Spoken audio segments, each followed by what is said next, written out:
E, meus amigos, alguns nomes já estão sendo ventilados para poder assumir o tricolor baiano em caso de queda. Isso é muito normal, e quando esses nomes já começam a ser ventilados até mesmo internamente, é porque já se imagina uma possível queda. Mas, Jonas, vai cair? Por que já não caiu?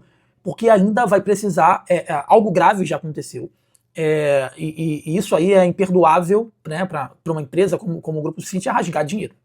O Bahia simplesmente rasgou dinheiro. O Bahia perdeu dinheiro de Copa do Brasil, perdeu dinheiro de classificação para Libertadores da América. O Bahia perdeu dinheiro, rapaziada.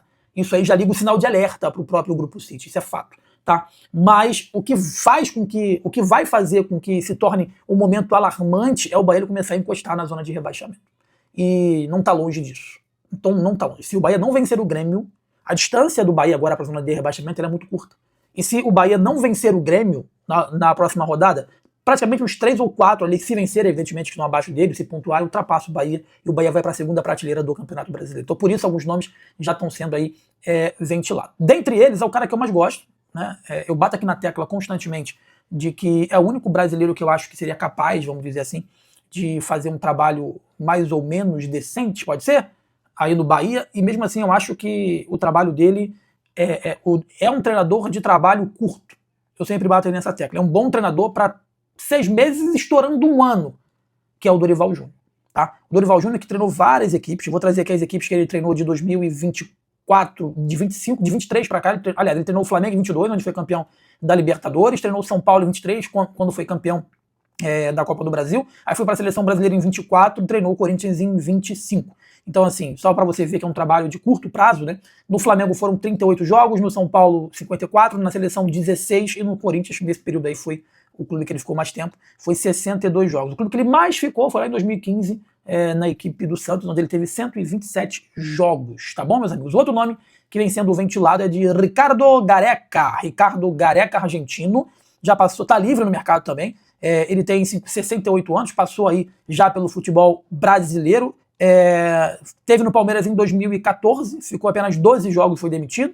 Depois ele foi para a seleção peruana, passou em 2023 aí pelo Vélez Sarsfield, e o último trabalho dele foi a seleção chilena, né, que não conseguiu a classificação para a Copa do Mundo. E o que você acha do Ricardo Gareca, Jonas? Eu acho que é um treinador ultrapassado, basta você ver os últimos trabalhos dele, foram péssimos, inclusive na seleção chilena, que sequer foi para a Copa do Mundo. Então eu acho que, para mim, não caberia. Teria que ser um treinador maior, de mais nome, e consequentemente mais respeitado e mais atual, vamos dizer assim, tá? Outro nome que é muito bem avaliado seria de Juan Pablo Vojvoda, 51 anos, fez um excelente trabalho na equipe do Fortaleza, entretanto, o último trabalho dele foi no Santos, não foi tão bom, tá? Ele teve apenas 33 jogos na equipe do Santos, ele ficou de agosto de 25 até março de 26, onde teve 33 jogos e um aproveitamento aí de 1.3, tá bom? Além do Fortaleza, antes do Fortaleza, ele só tinha passado por clubes médios, né, como Lyon de Bois, Talheres, Huracan, La Calera, foi a equipe onde ele treinou antes de vir para o futebol brasileiro. Quando ele foi para o Fortaleza, no Fortaleza,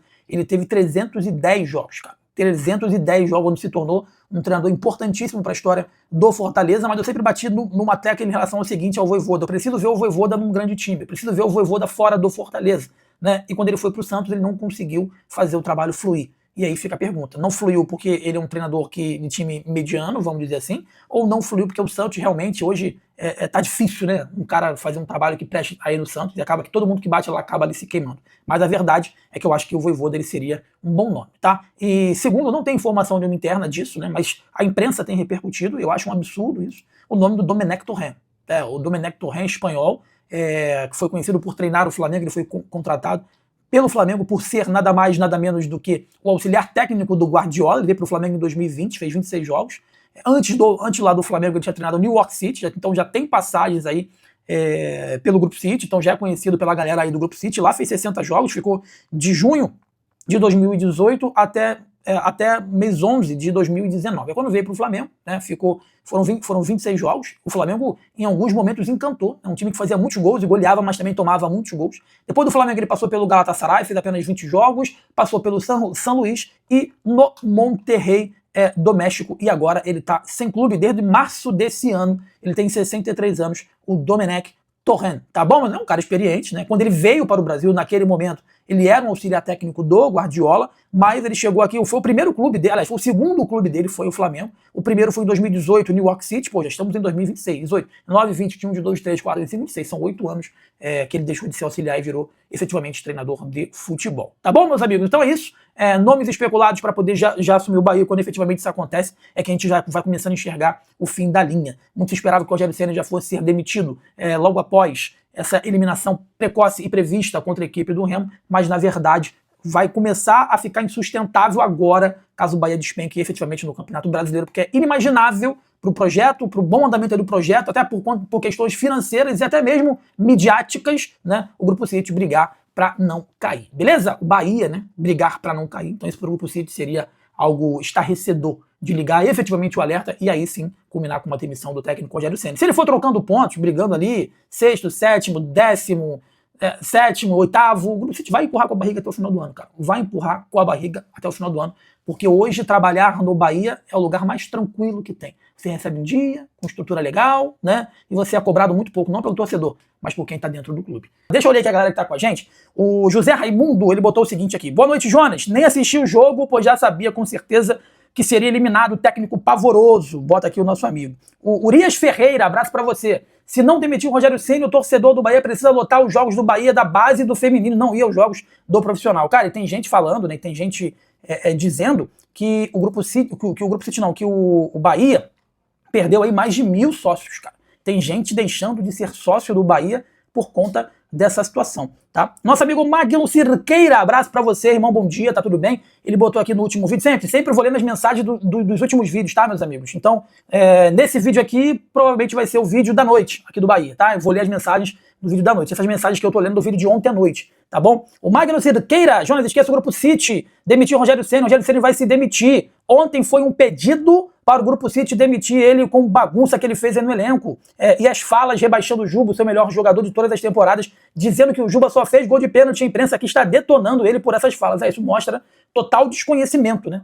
Total desconhecimento, porque o Juba, se eu não me engano, de bola parada foram apenas 3 gols, tá? Rapaz, a demissão do Rogério Ceni já era para ter saído, concordo com você, Fernando Jesus. Washington Azevedo, precisamos de um técnico de primeira prateleira mundial. Cara, esse é o sonho, né? Esse é o sonho de todo mundo, tá? E aí, entra no assunto que a gente vai falar aqui, o nosso amigo It Peixes, ele bota, Voivoda é outro sofrimento, é um Rogério Ceni 2.0. E a galera foi comentar, né? Foi comentar o comentário desse amigo que botou. Ele levou Fortaleza pra Sul-Americana, ele respondeu, e só. E aí eu pergunto pra você que tá chegando comigo, meus amigos, quem é o nome ideal pra poder assumir esse Bahia na próxima temporada? Mas antes de qualquer coisa, eu vou trazer aqui as informações, tá? Ainda estamos em maio. Gente, ainda estamos em maio. O primeiro semestre nem chegou ao fim e já dá para afirmar que o Bahia andou para trás completamente. Esse é o preço que se paga pela ausência de um calendário internacional e pela eliminação precoce na Copa do Brasil. A temporada ainda pode ser salva, evidentemente pode ser salva com uma classificação direta para a Libertadores da América. Até pode, né? Mas o prejuízo financeiro desse ano já não se recupera mais. Um prejuízo gigantesco. O Bahia arrecadou cerca de 29 milhões entre participações na Libertadores e Sul-Americana de 25. Na Copa do Brasil foram mais de 10 milhões por chegar às quartas de final. E esse dinheiro não será visto nos cofres desse ano de 2026. Com as eliminações na segunda fase prévia da Libertadores e também na quinta fase da Copa do Brasil, meus amigos. Só para você ter uma ideia, um comparativo de 25 para 26, e aí você responde ou não se o Bahia andou para trás ou não andou para trás. Tá aqui, ó. Campeonato Baiano, foi campeão dos 2 anos, beleza? Só isso, né? Copa do Nordeste, campeão ano passado, não participou esse ano. Copa do Brasil, ano passado caiu nas quartas, esse ano caiu na quinta fase, não chegou nem nas oitavas. É um absurdo para um clube do tamanho e do investimento do Bahia. Libertadores, 2025, caiu na fase de grupos, e esse ano na segunda fase prévia. E na Série A, 7º colocado ele terminou ano passado, na pré-Libertadores, e agora 6º lugar na quinta rodada.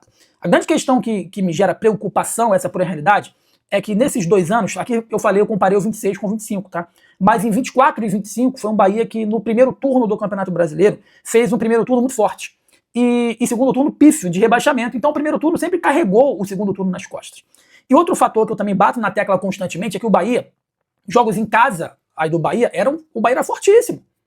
E agora o Bahia perde pontos em casa. A culpa não é do torcedor, pô. A culpa não é do torcedor. O torcedor tá fazendo o papel dele tem uns 3, 4 anos. Sempre fez, né? Sempre fez. Mas se você for pegar os últimos anos aí, a média de público do Bahia é gigantesca. deixe seu like aqui na Gol, inscreva-se, comenta aí, rapaziada, o que você achou do vídeo e quais desses nomes que eu citei aqui que vocês gostariam de ver no comando técnico do Bahia, ou se não, outro nome de treinador pra gente trazer aqui no próximo vídeo.